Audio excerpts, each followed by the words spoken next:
G'day, everybody. I have released a new book. It's called Jesus, Our Refuge, and you can find it right now on Amazon. I'd appreciate you buying it, and I'd appreciate you reviewing it once you have read it.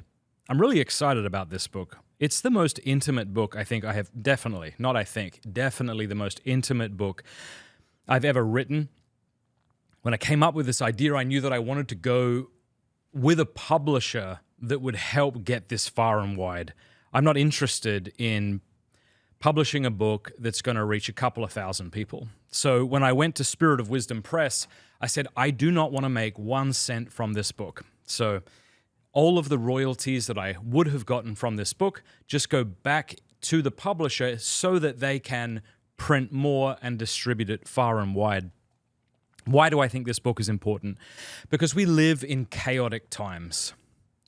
You know, our blessed Lord in Matthew chapter 11 says something that I think many people take to be the most consoling words of our Lord. He says, "Come to me, you who are weary and burdened, and I will give you rest."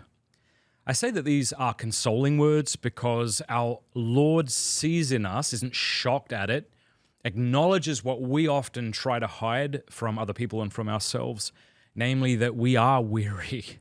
We are burdened with many cares. And our Lord offers us a remedy, namely himself, so that we can have peace. But the problem is, I think, we keep going to things other than God to give us a deep sense of peace and security. You know, there's these really interesting words in Luke's gospel. I have it here on my phone. Listen to this. He says, our blessed Lord, "Be careful, or your hearts will be weighed down with carousing, drunkenness, and the anxieties of life." That's really interesting. And it's interesting because our Lord is telling us that our hearts will be weighed down by the very things that you and I say we go to because our hearts are weighed down. Is that not true?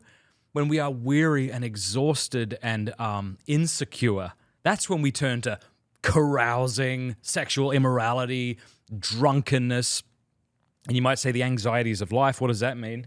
Well, how about like the constant 24-hour news cycle that you and I have decided to unleash into our lives?